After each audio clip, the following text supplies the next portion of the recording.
Good morning all of you. Good morning colleague. ये अच्छी बात है कि आप रेगुलर स्टूडेंट हैं, तो इससे पता चलता है कि आप अच्छा प्रयास कर रहे हैं।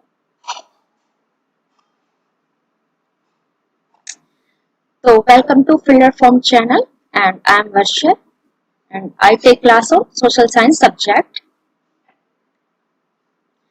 तो आपका ये न्यू सीटेट बैच 15 अगस्त से शुरू हो चुका है। हम इसमें सीटेट की भी तैयारी कराएंगे, रिट एग्जाम की भी तैयारी करवाएंगे आपको, और नेट जीआरएफ कोर्स के लिए भी। तो ये हमारे टेलीग्राम चैनल से as you can see on your screen PGT TGT social science subject. तो आज हम शुरू करते हैं। सभी स्टूडेंट्स एक्टिव हो जाइए, आज का टॉपिक काफी इंटरेस्टिंग है। और क्योंकि एंशिएंट इंडिया में जो इम्पोर्टेंट टॉपिक है मैं उन्हीं को लेकर चल रही हूँ, जिनसे ज्यादा क्वेश्चंस एग्जाम्स में पूछे जाते हैं, ताकि आपकी मेहनत वेस्ट ना जाए और आप जो टाइम दे रही है वो भी आपका वेस्ट ना जाए। इसलिए तो शुरू करते हैं मौर्य डायनेस्टी के बारे में। तो आज हम मौर्य डायनेस्टी के बारे में पढ़ेंगे। The Mauryan period is considered a remarkable period in the early history of the Indian subcontinent. The Mauryas ruled over the whole of the subcontinent except Kerala, Tamil Nadu and some parts of northeastern India. तो देखिए, जो मौर्य काल को भारतीय उपमहाद्वीप के प्रारंभिक इतिहास में एक महत्वपूर्ण स्थान दिया जाता है, क्योंकि इन्होंने भारत के कुछ हिस्सों को छोड़कर पूरे उपमहाद्वीप पर शासन किया था। इसलिए इस पीरियड को जो है ज्यादा महत्व दिया जाता है। इसलिए ज्यादातर क्वेश्चन जो है मौर्य काल से पूछे जाते हैं। तो मौर्य काल को भारतीय उपमहाद्वीप के प्रारंभिक इतिहास में एक महत्वपूर्ण अवधि माना जाता है। क्वेश्चंस में पूछा जाता है कि मौर्य काल में कहाँ पर उनका साम्राज्य नहीं रहा था। तो केरल, तमिलनाडु और पूर्वोत्तर भारत के कुछ हिस्सों को छोड़ दे। क्वेश्चन आया हुआ था कि अशोक, मौर्य काल का जो है महत्वपूर्ण राजा है अशोक, उन्होंने क्या किया था कि क्वेश्चन पूछा गया था कि अशोक ने कहां पर शासन नहीं किया था। तो केरल और तमिलनाडु पूर्वोत्तर भारत के कुछ हिस्सों में जो है अशोक का शासन नहीं रहा था, क्योंकि यहाँ पर उसके क्या है ना, वो शिलालेख नहीं मिलते हैं। कोई भी स्तंभ लेख जो उन्होंने स्तंभ लगवाए थे, तो यहाँ पर उनका नहीं मिलता है कोई भी परिणाम कि अशोक ने केरल और तमिलनाडु तक अपने साम्राज्य का प्रचार किया था। और चंद्रगुप्त मौर्य ने भी केरल और तमिलनाडु में अपने साम्राज्य का विस्तार नहीं किया था। तो यहाँ पर आपका जो एक इम्पोर्टेंट क्वेश्चन निकलता है वो यही है कि मौर्यों ने कहाँ पर उनका शासन नहीं रहा था। तो उन्होंने केरल, तमिलनाडु और पूर्वोत्तर भारत के कुछ हिस्सों पर शासन नहीं किया था। ओके, तो चैट बॉक्स में आप लिखिए कि मौर्य काल में जो है कहाँ पर उनका शासन नहीं रहा था।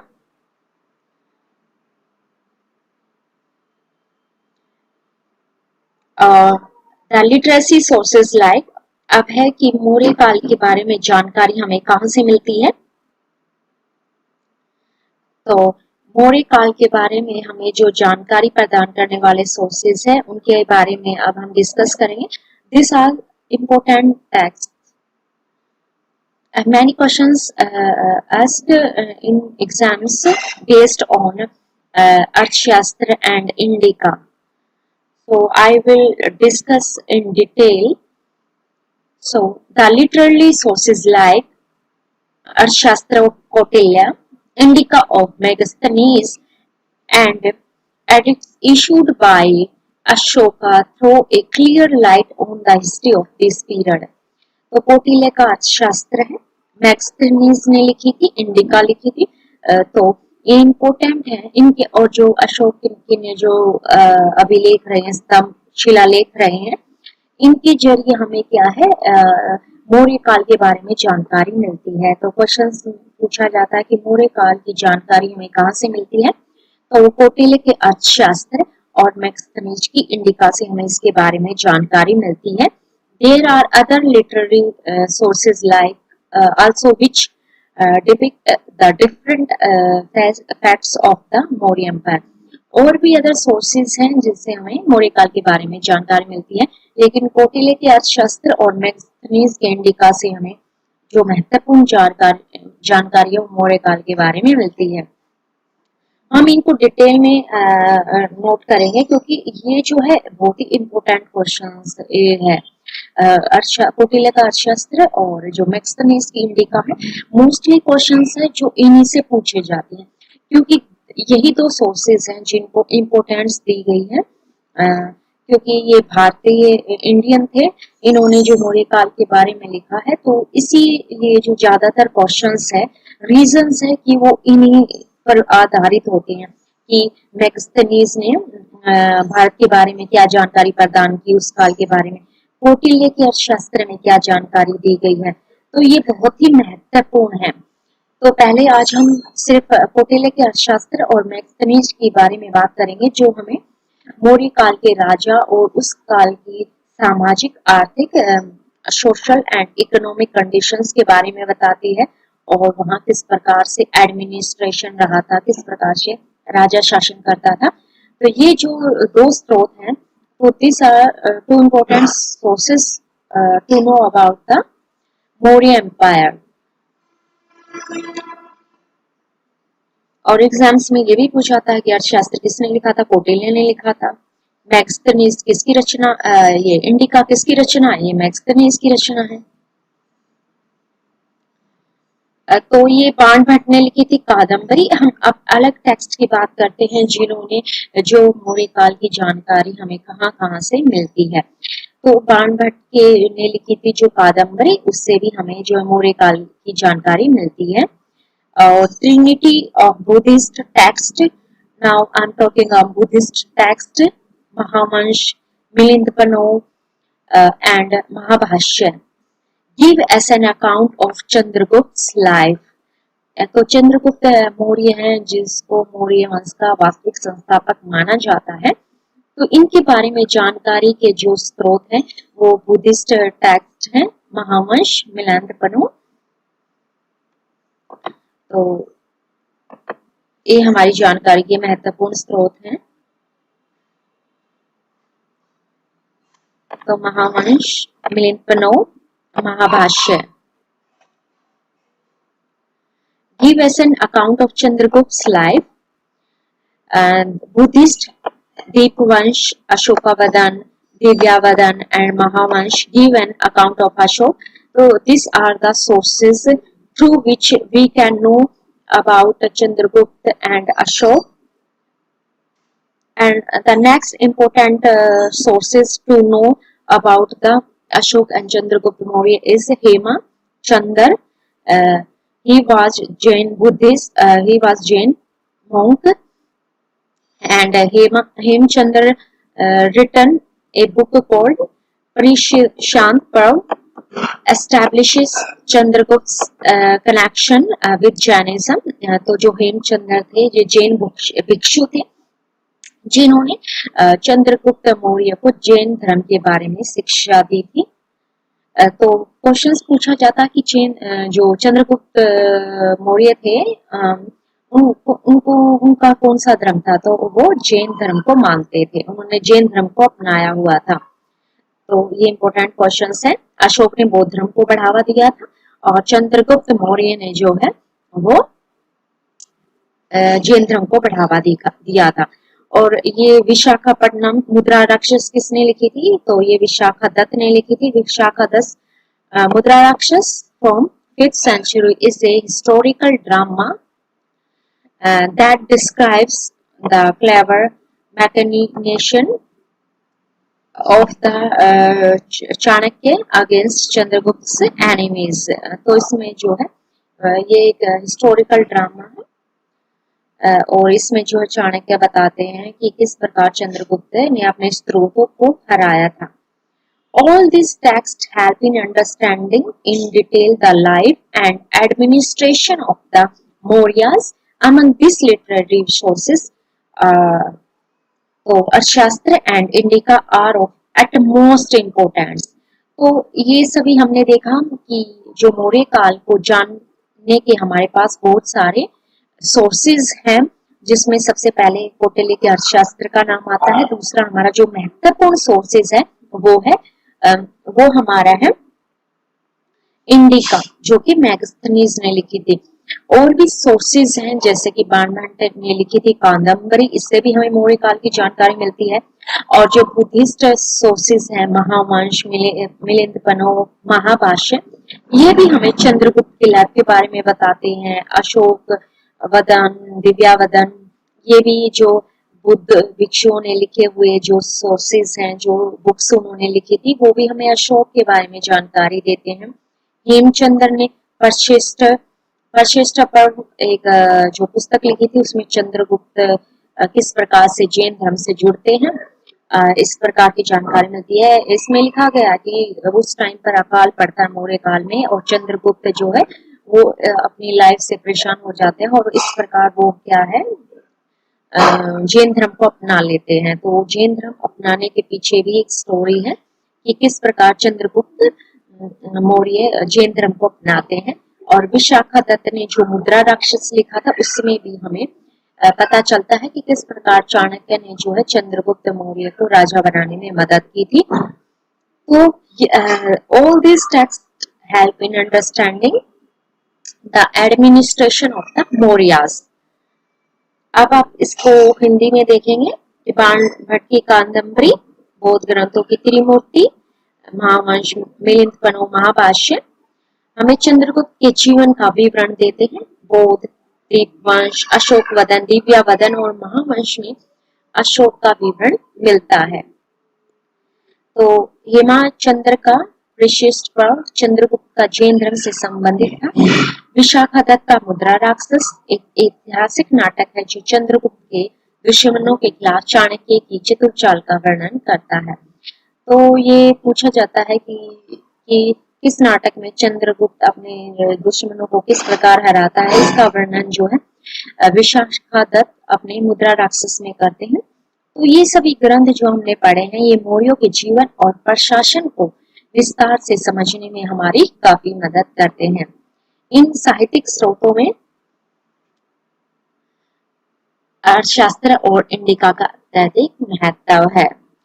तो जितने भी आपने इस साहित्यिक स्रोत पढ़े हैं, ये बहुत ही इम्पोर्टेंट है।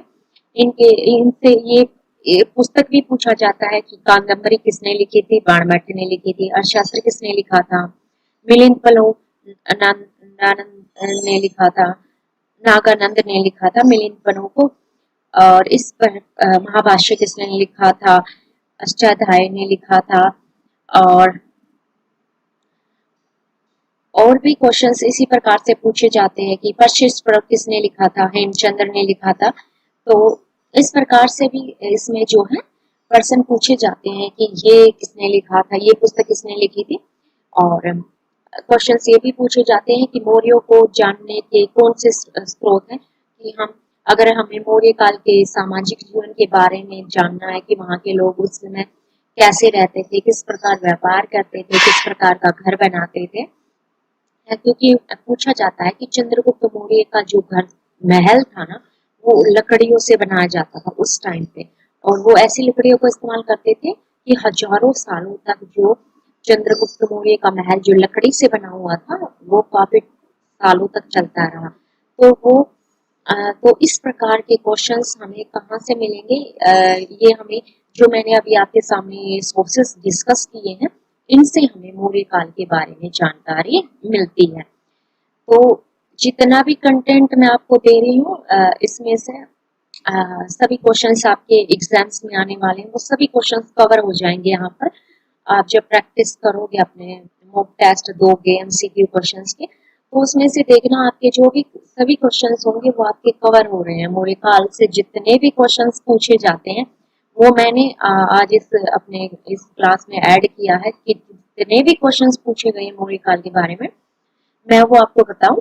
और मैंने बताया ना कि मौर्य काल को इसलिए महत्व दिया गया है, बाकी काल के बारे में नहीं पूछा जाता है, क्योंकि मौर्य जो ये मौर्य थे, ये पहला भारतीय साम्राज्य था जिसने ना सिर्फ भारत के कुछ क्षेत्रों को छोड़कर बाकी सारे साम्राज्य पर विस्तार किया था। तो क्वेश्चन से भी पूछा जाता है कि भारत का प्रथम कौन सा साम्राज्यवादी शासन करने वाला राजा था, तो वो चंद्रगुप्त मौर्य था, जिस केरल तमिलनाडु को छोड़कर और पूर्वोत्तर हिस्से को छोड़कर बाकी हर जगह जो है वो शासन चंद्रगुप्त मौर्य का रहा था। स्टूडेंट्स एक्टिव हो जाइए। कौटिल्य अर्थशास्त्र का टाइटल है। अब हम पढ़ेंगे यहाँ पे कि जो कौटिल्य का अर्थशास्त्र है, इसके बारे में पढ़ेंगे कि कौटिल्य अपने अर्थशास्त्र में क्या लिखता है, वो मौर्य काल के बारे में क्या जानकारी देता है, इसके बारे में हम पढ़ेंगे।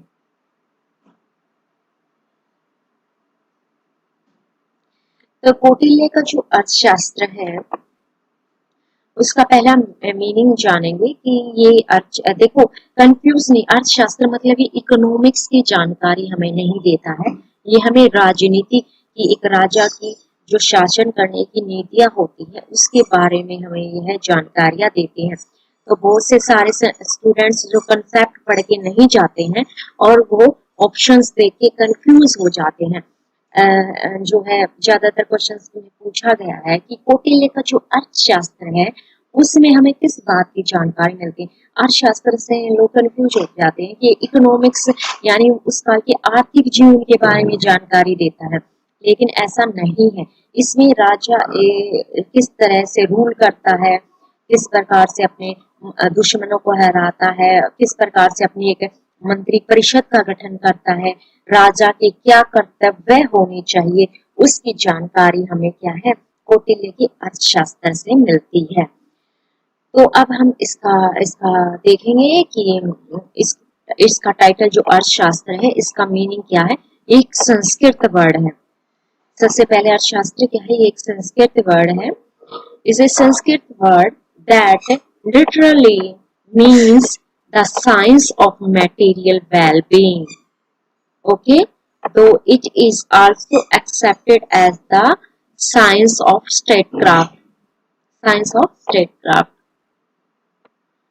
तो ये इसका जो है मीनिंग है, एग्जाम से पूछ सकते हैं कि क्या इसका मीनिंग क्या है। तो science of material wellbeing and the science of state craft भी इसको कहते हैं। स्टेट क्राफ्ट मतलब कि किस प्रकार से यह एक पहला भारतीय राज्य माना जाता है कि किस प्रकार से जो है वो निर्माण करते हैं, एक साम्राज्य के निर्माण करने की जो है साइंस माना गया है। साइंस इसलिए कहा गया है क्योंकि साइंस मतलब लॉजिक का इस्तेमाल करना, कि किसी हम स्टेट का निर्माण करते हैं तो हमने उसके पीछे अपने की लॉजिक का इस्तेमाल किया है, इसलिए हम इसको the science of state craft का नाम दिया गया है। तो अकॉर्डिंग टू अर्थशास्त्र इसमें अर्थ का मीनिंग क्या होता है, तो इसमें होता है material wellbeing is superior to both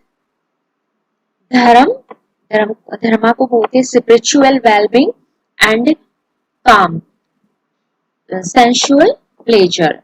तो इसमें जो है मटेरियल वेलबींग को ज्यादा सुपीरियर माना गया है। एग्जाम से पूछा जाता है कि अर्थशास्त्र में कितने अधिकरण हैं, और यानी इसमें जो है 15 बुक्स शामिल हैं। ये क्वेश्चंस भी एग्जाम्स में पूछा गया है।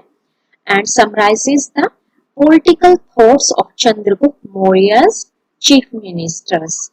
तो इसमें जो पॉलिटिकल थॉट्स हैं चंद्रगुप्त मौर्य के मंत्रियों के और चाणक्य के जो पॉलिटिकल थॉट्स हैं, जो था कौटिल्य क्या था, वो चंद्रगुप्त मौर्य का मंत्री था, तो उसके जो पॉलिटिकल थॉट्स हैं वो इसमें देखने को मिलते हैं। तो अर्थशास्त्र describes the political thoughts of Kautilya and Kautilya also known as Chanakya and Vishnugupta. So Chanakya is also known as by other names such as Chanakya, Vishnugupta, Kautilya. So these are other names for Chanakya, Kautilya and Vishnugupta. Question में ये भी पूछा जाता है कि कौटिल्य का दूसरा नाम क्या है, विष्णुगुप्त है और चाणक्य भी कौटिल्य को ही कहते हैं। तो एग्जामिनर किसी भी प्रकार से क्वेश्चंस को पूछ सकता है। आई होप आज का टॉपिक जो है वो काफी इंटरेस्टिंग भी है और काफी इजी भी है। आप एक बार ये क्लास को पूरा अच्छे से अटेंड करेंगे, लास्ट तक एक क्लास को लास्ट तक अटेंड करना बहुत जरूरी होता है। और आप जो भी चैट बॉक्स में मैसेज करते हैं, मैं सभी मैसेज को पढ़ती हूँ और मैं पूरी कोशिश करती हूँ कि क्लास के दौरान ही उनका रिप्लाई करूँ। तो आपको आज का टॉपिक कैसा लग रहा है, तो आप ये चैट बॉक्स में लिख सकते हैं। और इससे बहुत सारे क्वेश्चंस हर एग्जाम्स में पूछे जाते हैं, चाहे वो पीआरटी हो, चाहे टीजीटी हो, पीजीटी हो, यूजीसीएनटी नेट हो, यूपीएससी हो, एसएससी के एग्जाम्स हो, रेलवेज के एग्जाम्स हो। मतलब इसके आधार पर है जो चाहे पुलिस से रिलेटेड 2-3 क्वेश्चंस तो जरूर आपको हर एग्जाम्स में देखने को मिलते हैं। तो ये जो है एग्जाम्स के पॉइंट ऑफ व्यू से ये टॉपिक बहुत ही इम्पोर्टेंट है और जितने भी क्वेश्चंस इस मौर्य काल से पूछे गए हैं वो आपके आज की क्लास में कवर होने वाले हैं। तो हम इसको 2 क्लासों में करेंगे, आज पार्ट 1 कर रहे हैं, कल भी करेंगे, क्योंकि ताकि आपके सारे क्वेश्चंस इसमें इजीली कवर हो जाए और आपको जो है कहीं और से पढ़ने की आवश्यकता ना रहे।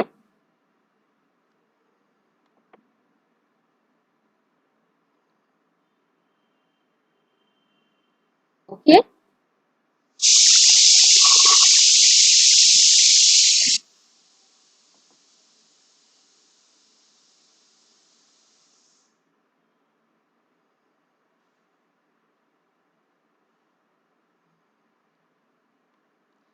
ये हमारी स्लाइड्स चेंज हो गई। तो Kautilya is okay. Now other important questions हम डिस्कस करने वाले हैं अभी। यहाँ पर स्लाइड्स चेंज हो गई थी। तो जो Kautilya is often compared to the Italian renaissance writer Niccolo Machiavelli. जो मैकियावेली थे उनके साथ इसको कंपेयर किया जाता है। The author of the prince, जिसने प्रिंस बुक्स लिखी थी मैकियावेली, तो उससे कहा भाग को जो कौटिल्य से कंपेयर किया जाता है। कौटिल्य अर्थशास्त्र contains detailed information for rulers who aspire to run an effective government. तो अर्थशास्त्र describes information या gives information for rulers who aspire to run an effective government.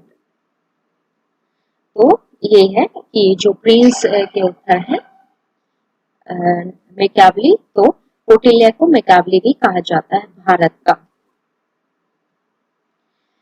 तो जो कौटिल्य का आप इसमें हिंदी में देखते हैं, जो हिंदी मीडियम वाले स्टूडेंट्स हैं उनके लिए जो मैं पॉइंट्स हाईलाइट कर रही हूँ, ये this is are important points. Arthashastra जो एक संस्कृत शब्द है और जिसका अर्थ है भौतिक कल्याण का विज्ञान। Okay, science of material wellbeing. इसे राज्य शिल्प के विज्ञान के रूप में भी स्वीकार किया जाता है। तो ये इसको राज्य शिल्प के विज्ञान के रूप और भौतिक कल्याण का विज्ञान भी कहा जाता है। तो अर्थशास्त्र के अनुसार जो भौतिक कल्याण होता है, अर्थ जो होता है वो धर्म, आध्यात्मिक कल्याण और जो काम, दोनों से ही क्या होता है, श्रेष्ठ होता है। ये अर्थशास्त्र हमें बताता है। 15 पुस्तकों से युक्त जिस अधिकरण भी पूछा जाता है कि अर्थशास्त्र में कितने अधिकरण हैं, तो वो 15 अधिकरण हैं। ओके,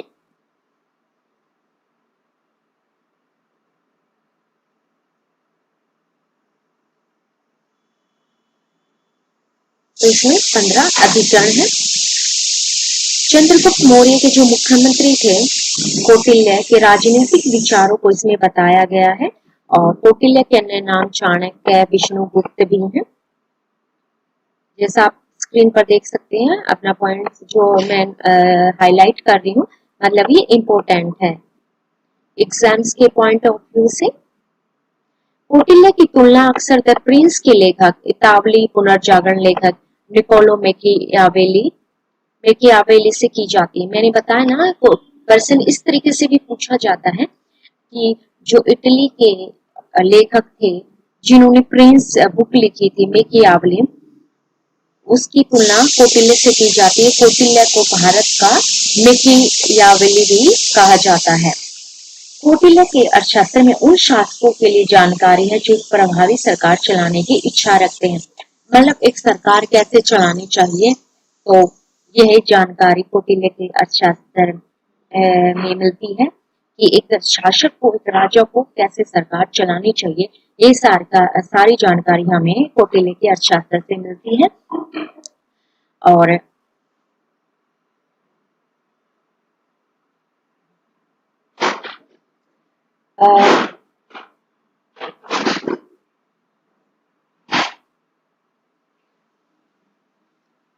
ठीक है, और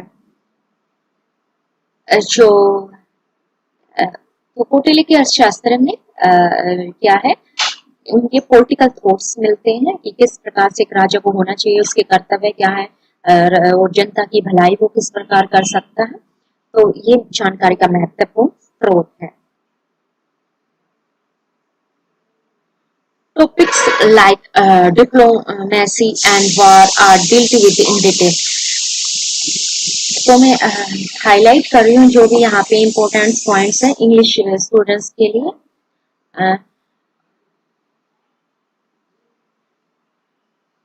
आप इनको नोट कर सकते हैं या स्क्रीनशॉट भी ले सकते हैं, या बाद में आप वीडियो को पॉज करके भी आप क्या कर सकते हैं, ये नोट्स अपने तैयार कर सकते हैं। तो कौटिल्य के अर्थशास्त्र की हम आगे बात कर रहे हैं। इसमें जो टॉपिक्स इंक्लूड है, तो topics like diplomacy and war are dealt with in detail and the work also contains recommendations on reasons law. तो इसमें law, taxation, agriculture, mining, fortification and administration, trade and spice, तो ये सभी इसमें जो है कौटिल्य के अर्थशास्त्र में देखने को मिलता है। Kautilya also deals with controversial topics like assassinations, how to manage secret agents, when to kill family members, when it is useful to violate treaties, and when to spy on ministers। तो ये कंट्रोवर्शियल टॉपिक्स में भी उनको ये include किया गया है। And he also writes about the moral duty of the king and lays stress on paternal despotism as he summarizes the duty of a ruler, saying the happiness of the subject is the happiness of the king। It means यहाँ subject का मतलब है कि जो वहाँ की जनता होती है उसको यहाँ सब्जेक्ट कहा गया है। The happiness of the subject is the happiness of the king. Their welfare is and his own pleasure is not his good, but the pleasure of his subject is his good. So, Kautilya अर्थशास्त्र includes topics like diplomacy and war, in which he describes about law, taxation, agriculture, mining, fortification, administration, trades, and also discussed how to manage secret agents and how to violate treaties. All these topics are included in Kautilya अर्थशास्त्र। आप हिंदी में देखते हैं इसको।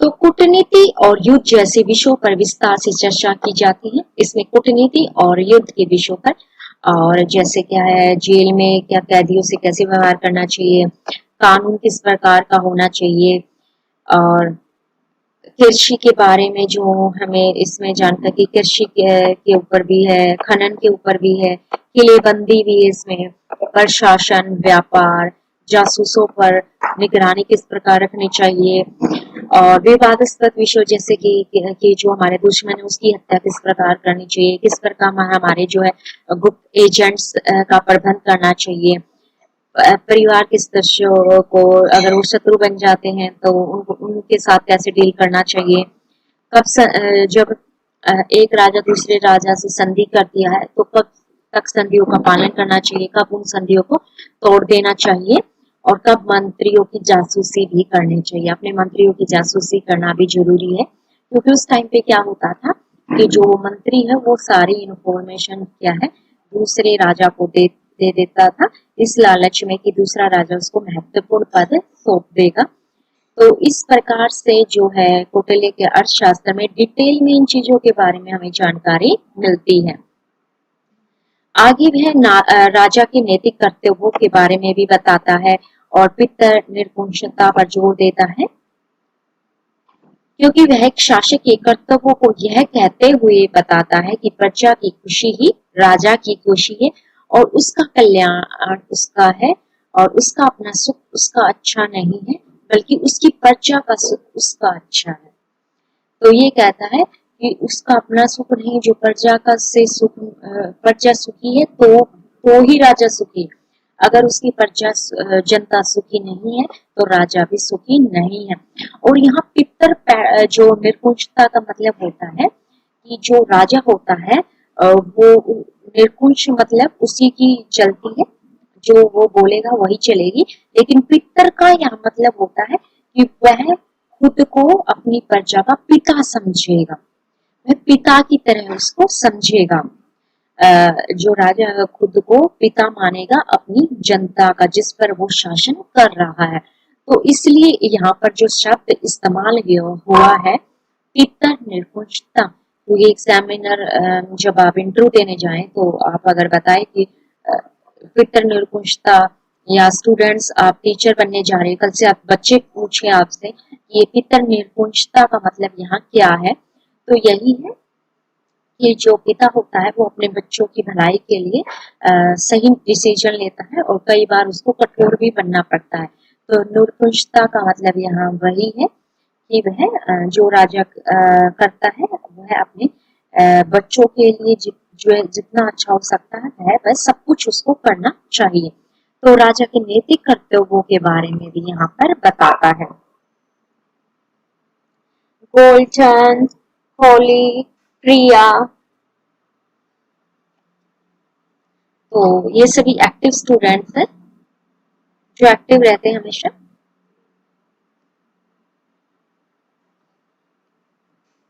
मैक्सथनीज indica, तो हम अब indica वो हमने पढ़ा था कौटिल्य के अर्थशास्त्र से हमें क्या क्या जानकारियां मिलती हैं वो हमने डिटेल में पढ़ा।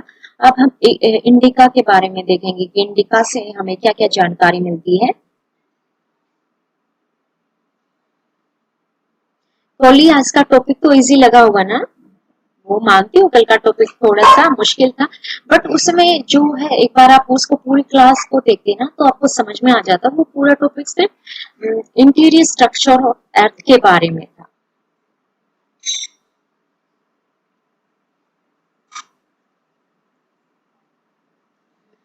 अब हम मैक्सथनीज की इंडिका के बारे में पढ़ते हैं।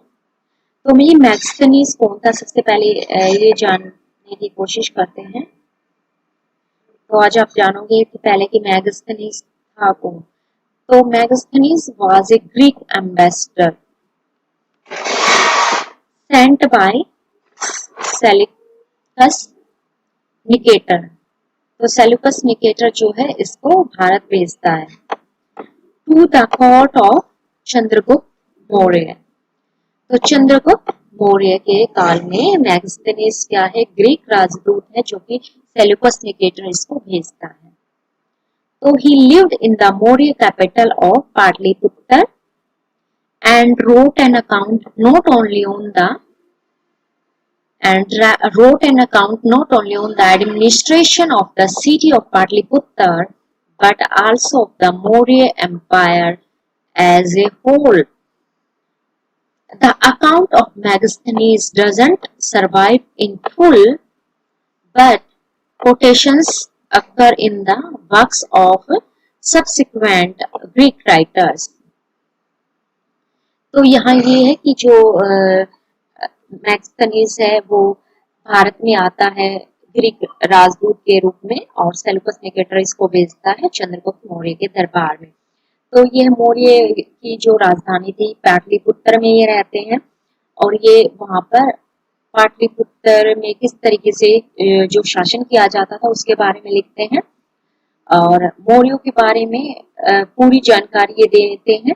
लेकिन क्या है मैक्सथनीज ने जो ये इंडिका लिखी थी ये हमें ये इसकी कुछ जो है कोटेशन ही हमें मिलती है, मतलब ये पूरी बुक जो है ये डिस्ट्रॉय हो चुकी है, नष्ट हो चुकी है, लेकिन इसकी जो कुछ कोटेशंस थी वो बची हुई है। तो उनका इस्तेमाल करते हुए जो इसके बाद आने वाले सब्सिक्वेंट ग्रीक राइटर्स थे तो वो इसके बारे में लिखते हैं। वो मैक्सथनीज की जो इंडिका के जो कुछ कोटेशंस बचे हुए थे तो उनको वो इकट्ठा करते हैं और वो उनको क्या है फिर ग्रीक राइटर्स उनके आधार पर जो है भारत के बारे में जानकारी प्रदान करते हैं। तो this fragments have been collected and published in the form of a book. तो ये जो ग्रीक राइटर्स होते हैं ये क्या करते हैं, जो इस पुस्तक के फ्रेगमेंट्स बचे हुए थे उसको कलेक्ट करते हैं और एक बुक के रूप में उसको प्रकाशित कर देते हैं। that throws valuable light on the administration, society and economy of the Mauryan Empire. So this books helps to know about the administration, society and economy of the Mauryan Empire. That's why this is important text to know about the empire, Maurya Empire. आप हिंदी वाले students के लिए हिंदी में content है, आप अपने notes अच्छे से इस पे बना सकते हैं। ओके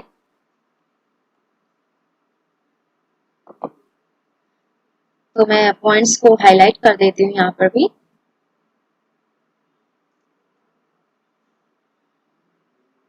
मैक्सथनीज की जो इंडिका है सबसे पहले हम देखते हैं कि मैक्सथनीज एक यूनानी राजदूत था। तो मैक्सथनीज एक यूनानी राजदूत था जिसे सेल्यूकस निकेटर ने चंद्रगुप्त मौर्य के दरबार में भेजा था। तो क्वेश्चन आता है, क्वेश्चन पूछा जाता है कि मैक्सथनीज कौन थे, तो यूनानी राजदूत थे। पूछा जाता उसको किसने भेजा था, उसको भेजा था सेल्यूकस निकेटर ने भेजा था। किसके दरबार में भेजा था, चंद्रगुप्त मौर्य के दरबार में भेजा था। वह कहाँ पर रहता, तो वह पाटलिपुत्र रहता था जो कि मौर्यों की राजधानी थी। तो इस प्रकार से एग्जाम्स में क्वेश्चंस पूछे जाते हैं। तो उसने जब वो पाटलिपुत्र में रहता था तो उसने वहां की शासन देखा कि किस प्रकार से पाटलिपुत्र में शासन किया जाता है, वहां के प्रशासन के बारे में लिखा और मौर्य साम्राज्य का भी लेखा जोखा उसके बारे में लिखा और तो समग्र रूप से मौर्य साम्राज्य का भी लेखा जोखा लिखा था।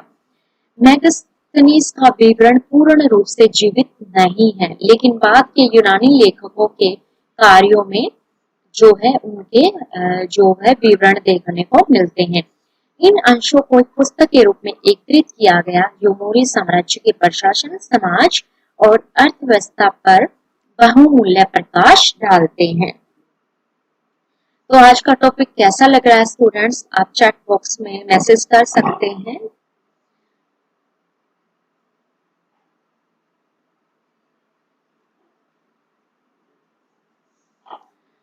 तो इस प्रकार से जो है हमें मैक्सथनीज की इंडिका, देखिए जो भी मेरी क्लासेस होगी वो मैं रिच कंटेंट लेके आती हूँ जो भी एग्जाम्स में पूछे जाते हैं, ताकि आप जो 1 घंटा अपना देते हो उससे आपको एक तो पूरी जानकारी प्राप्त हो जाए और किस तरीके से आप जो है क्वेश्चंस को, आपको अगर नहीं भी आता होगा ना, आप एमसीक्यू के 4 ऑप्शंस उसमें देखोगे ना, तब भी आप क्या है मौर्य काल से रिलेटेड जितने भी क्वेश्चंस है वो आपके इजीली आप उनको अटेम्प्ट कर पाओगे, क्योंकि मैंने कंसेप्ट में के जरिए आपको इस तरीके से समझा दिया है कि आप इस समर्थ हो गए हो आप कि कोई भी क्वेश्चन अगर मौर्य काल पर आता है तो आप इजीली उसको अटेम्प्ट कर पाओगे।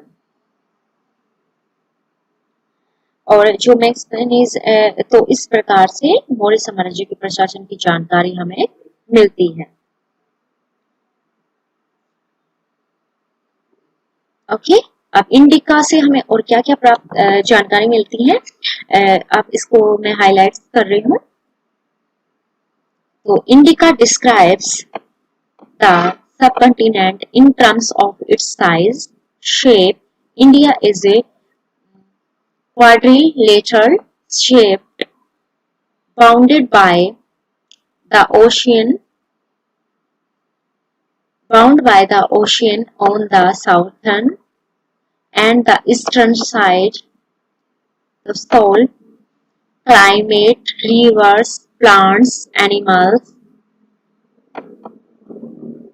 तो climate, rivers, plant, animals, administration, society, legends and folklore.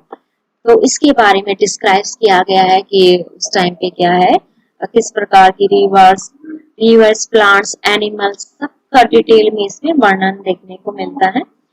The big flow of work was the division of the society into 7 classes based on the profession.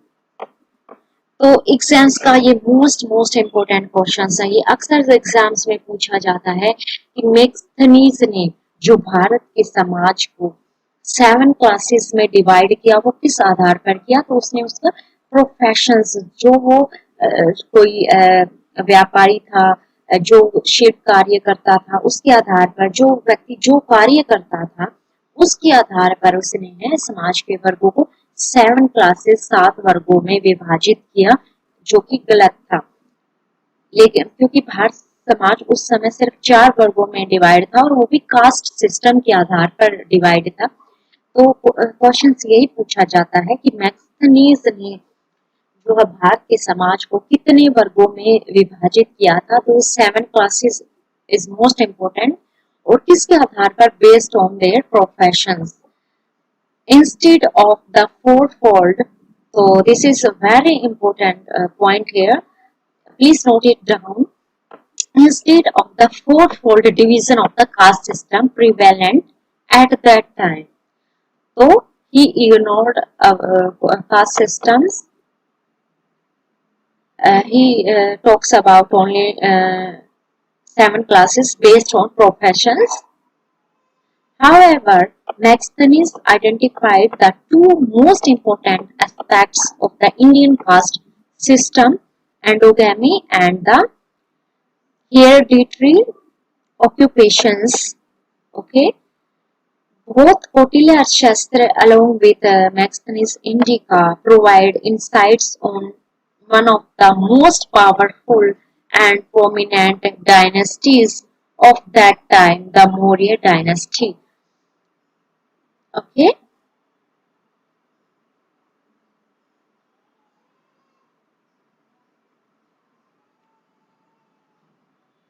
तो जो इंडिका उपमहाद्वीप का वर्णन उसके आकार के संदर्भ में करती है। जो इंडिका पुस्तक है वो भारतीय उपमहाद्वीप का वर्णन किस प्रकार से उसका आकार बताती है, तो भारत एक चतुर्भुज आकार का देश है। इंडिका में लिखा गया था कि भारत एक चतुर्भुज आकार का देश है जो दक्षिणी और पूर्वी तरफ दोनों तरफों से समुद्र से घिरा है। फिर वो मिट्टी कैसी है, जलवायु कैसी है, नदियां कैसी हैं, भारत की पौधे, जानवर, प्रशासन, समाज, और जो उस समय की जो फोकलोर थी, लोक कथाएं, और उस समय के जो फोक सॉन्ग्स थे, उन सब के बारे में जानकारी हमें जो है इंडिका से मिलती है। मैग्स्थनीज के काम का सबसे बड़ा दोष उस समय प्रचलित जाति व्यवस्था के 4 विभाजन के बजाय पेशे के आधार पर समाज का 7 वर्गों में विभाजन करना था।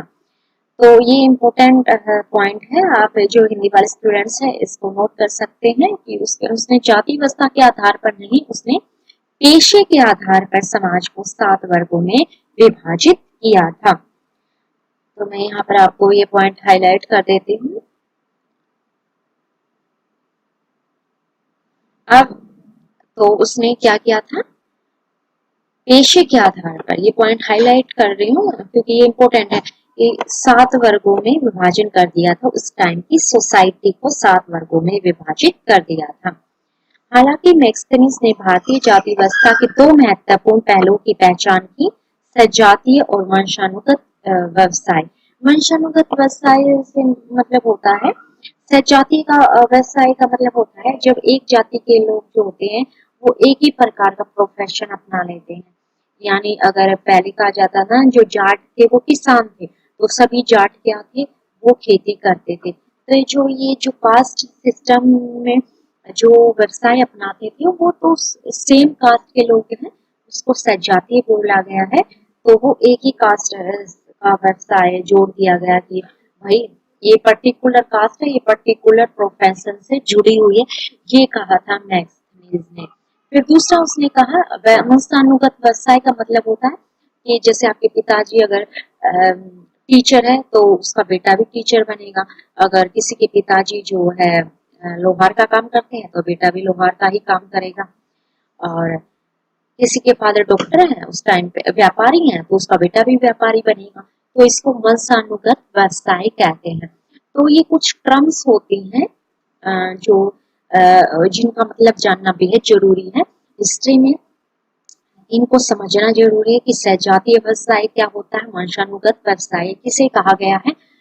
इस तरीके से आप कंसेप्ट को क्लियर करते हुए चलोगे तो आपको हमेशा क्या है, एग्जाम्स में आप कभी भी कंफ्यूज नहीं होंगे और आपके अच्छे मार्क्स आएंगे एग्जाम्स में, और आपका इंटरव्यू भी आप इजिली क्लियर कर पाओगे, क्योंकि आप स्टूडेंट्स जब आप टीचर बन जाओगे तो आप स्टूडेंट्स के भी एक अच्छे टीचर बनोगे, क्योंकि आप उनको जो है कंसेप्ट सिर्फ मगअप नहीं करवाओगे, उनको आप कंसेप्ट भी अच्छे से समझाने में सफल हो जाओगे। तो मैक्सथनीज की इंडिका के साथ कौटिल्य के अर्थशास्त्र दोनों उस समय के सबसे शक्तिशाली और प्रमुख राजवंशों में से एक मौर्य वंश पर महत्वपूर्ण जानकारी प्रदान करते हैं। तो ये जानकारी इस प्रकार से क्या है, मैक्सथनीज से हमें जानकारी महत्वपूर्ण स्रोत है ये दो, जिनके बारे में हमने डिटेल में करना, क्योंकि ज्यादातर क्वेश्चंस है इन्हीं दो टेक्स्ट के ऊपर आते हैं, इसलिए हम और क्योंकि इनका जो है इन पर पूरी पुस्तक लिखी गई है, पूरी पुस्तक अर्थशास्त्र के ऊपर है, मैक्सथनीज की इंडिका के ऊपर भी पूरी पुस्तक है जिसमें आप मौर्य काल की कोई भी जानकारी लेनी है, उस टाइम पे क्या समाज कैसे रहता था, आर्थिक स्थिति कैसे, कुछ भी जानना है तो आप जो ये 2 पुस्तक हैं इनको आप पढ़ सकते हैं अगर किसी स्टूडेंट्स का इंटरेस्ट है कि हम अगर अपने प्राचीन भारत में जाकर मौर्य काल का अध्ययन करें कि उस समाज के लोग किस प्रकार से जीवन जीना पसंद करते थे और आज किस प्रकार से लोग जीवन जीना, कितना डिफरेंस है, उस टाइम पे लोग कैसे रहते थे और आज कैसे रहते हैं, उस समय कौन सी प्रथाएं प्रचलित थी, आज नहीं है वो प्रथाएं, और उस समय जो अच्छी प्रथाएं थी वो क्यों हट जाती है, और इस समय जो समाज में बुराई आती है वो क्यों आती है। तो अगर आप कंपैरिजन करके 2 सोसाइटीज को अगर आप कंपैरिजन करके पढ़ते हैं तो और भी ज्यादा मजा आता है उससे, और क्या है आपके कंसेप्ट की जो क्लैरिटी है वो क्लियर हो जाती है। अब इसको आप देखते हैं मौर्य डायनेस्टी। हम कल चंद्रगुप्त मौर्य, जो कल की क्लास होगी हम उसमें पढ़ेंगे चंद्रगुप्त मौर्य ने जो महत्वपूर्ण कार्य की, क्योंकि अब जो क्वेश्चंस आएंगे चंद्रगुप्त मौर्य, अशोक और बिंदुसार, ये 3 इम्पोर्टेंट रूलर्स रहे हैं इस समय के, और इन तीनों से ही क्वेश्चंस पूछे जाते हैं। वैसे तो उस समय बहुत सारे शासक रहे हैं, लेकिन सिर्फ उन्हीं से एग्जाम्स में क्वेश्चन पूछे जाते हैं जिन्होंने कुछ महान कार्य किए होते हैं। देखिए जब हम आधुनिक भारत का इतिहास पढ़ते हैं तो उसमें ज्यादातर गांधी जी के विनय विज्ञान आंदोलन, भारत छोड़ो आंदोलन की क्यों बात करते हैं, क्योंकि ये एक जो है ग्रेट पर्सनैलिटी रहे, जो अपने टाइम पीरियड के ग्रेट पर्सनैलिटी रहे हैं, उन्हीं के बारे में लोग जो है क्वेश्चंस पूछते हैं, क्योंकि उनका योगदान बहुत बड़ा होता है समाज में चेंज लाने के लिए। जो व्यक्ति समाज में बड़े बदलाव लेकर लाता है, उन्हीं व्यक्तियों के को क्या है हिस्ट्री में याद रखा जाता है, और उन्हीं से जो है रिलेटेड क्वेश्चंस हिस्ट्री में पूछे जाते हैं। तो हम देखते हैं हम इसको, पॉइंट्स हाईलाइट करूंगी जो भी इम्पोर्टेंट है स्लाइड्स में। तो जो the Mauryan dynasty was founded by Chandragupta Maurya, और उसका टाइम पीरियड रहा था 321 to 297 BC, who conquered almost the whole of the northwest, and a large region of peninsular India. The Buddhist text speaks of the existence of a Kshatriya clan called Mauryans living in the region of Gorakhpur, adjoining Nepalese terrain. So Buddhist text speaks of the existence of the Kshatriya clan called Maurya. Next, Brahminical sources consider Maurya as Shudra. The family has also been believed to be associated with the Nandas. According to Vishnu Puran, Chandragupta Maurya was the eldest son of Maurya, son of the Nand king. That's and daughter and by Mura, son of the Nand king Mura,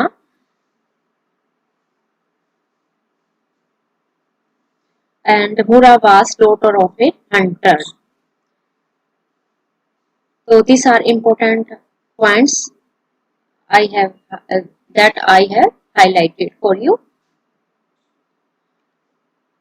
तो ये last slides है जो importance है। तो मौर्य वंश की स्थापना चंद्रगुप्त मौर्य ने की थी, जिन्होंने लगभग पूरे उत्तर पश्चिम और प्रांतीय भाग के एक बड़े क्षेत्र को जीत लिया था। बौद्ध पाठ एक क्षत्रिय कबीले के अस्तित्व की बात करता है। मतलब जो जितने भी ये बुद्धिस्ट टेक्स्ट की हमने बात की थी, दीपवंश, महावंश, ये मौर्य वंश को क्षत्रिय कबीले का मानता है कि ये क्षत्रिय वंश से जुड़ा हुआ था, जिसे मौर्य कहा जाता है। और ये कहाँ रहते थे? ये गोरखपुर के क्षेत्र में नेपाली इलाके से सटे हुए हैं। ये गोरखपुर के क्षेत्र में रहते थे। लेकिन जो ब्राह्मणवादी जो स्रोत हैं, सोर्सेस हैं, जो ब्राह्मणिकल सोर्सेस हैं, वो कहते हैं कि जो मौर्य हैं वो शूद्र थे, और कुछ इनके परिवार को जो नंदों से भी जोड़ा गया है। विष्णु पुराण जो एक पुराण है, वो कहता है कि चंद्रगुप्त मौर्य एक शिकारी की बेटी मुरा द्वारा नंद राजा स्वार्थ सिद्धि के पुत्र मौर्य के सबसे बड़े पुत्र थे। तो इस प्रकार से कुछ कहते हैं कि ये जो है मुर्रा के पुत्र के कारण इसको जो है मौर्य भी कहा गया है। तो ये जानकारी के स्रोत है कि कुछ जो है कुछ बुद्धिस्ट जो सोर्सेस हैं जो हमें मौर्य शासन के बारे में जानकारी देते हैं, वो इनको क्षत्रिय वंश का बताते हैं। लेकिन जो ब्राह्मणिकल सोर्सेस हैं वो उनको क्या है, शूद्र बताते हैं। ये तो मौर्य जो शूद्र थे। और लेकिन जो विष्णु पुराण है वो इनको क्या है, मौर्य ही कहते हैं कि यह जो है शिकारी की बेटी मुरा, जो नंद राजा था स्वार्थ सिद्धि का, ये सबसे बड़ा पुत्र था, और इसलिए इनको नंद फैमिली से भी जोड़ा जाता है। नंद एक अलग वंश, उससे भी चंद्रगुप्त मौर्य का संबंध बताया जाता है। तो क्वेश्चन इस प्रकार से पूछा जाएगा कि जो विष्णु पुराण है जो चंद्रगुप्त मौर्य को किस वंश से जोड़ता है, तो वो नंद वंश से जोड़ता है। तो इसमें जो क्वेश्चन पूछा जाएंगे वो इस प्रकार से आएगा कि जो बुद्धिस्ट टेक्स्ट है वो चंद्रगुप्त मौर्य को कौन से वंश का बताते हैं, क्षत्रिय वंश का बताते हैं। और ब्राह्मणवादी जो सोर्सेज जो मौर्य को शूद्र बनाते हैं। लेकिन जो विष्णु पुराण है वो चंद्रगुप्त मौर्य का संबंध नंद वंश से जोड़ते हैं। तो इस प्रकार से इसमें क्वेश्चंस पूछे जाते हैं। तो आज की क्लास में इतना ही, और कल हम चंद्रगुप्त मौर्य अशोक के बारे में पढ़ेंगे जो कि महत्वपूर्ण है। That's all for today and thank you so much for watching this class and इस चैनल को जो सब्सक्राइब कीजिए और क्लास को लाइक कीजिए, ज़्यादा से ज़्यादा आप लाइक कीजिए। जो भी स्टूडेंट्स डेली देखते हैं लाइक कीजिए। और जो है आपको आज की क्लास कैसी लगी, आप वो भी फीडबैक दे सकते हैं।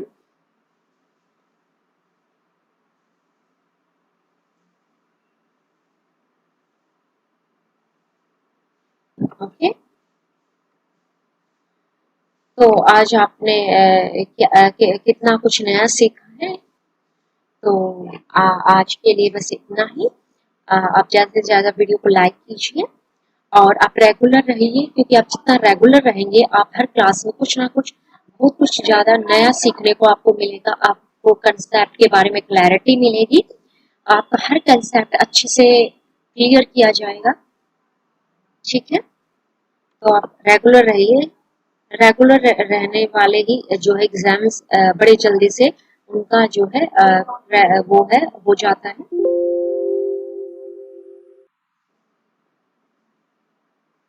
तो इसलिए जो है लाइफ में रेगुलरिटी की बहुत ज़्यादा इम्पोर्टेंस है। आप रेगुलर स्टूडेंट्स बन जाइए। डेली मेरी जो भी क्लासेस होती हैं उनको देखिए। अगर आप कई बार ऑनलाइन नहीं देख पाते हैं तो उनको ऑफलाइन भी देखिए। ओके, तो आपको क्या है, मेरी वीडियो ये मेरी क्लास देखने से ही आपका जो है कंसेप्ट सारे क्लियर हो जाएंगे। और आप जब अपना जो मॉक टेस्ट दोगे उसमें आपको मजा आएगा कि आपके जो है हर क्वेश्चंस के आंसर आपको आते मिलेंगे।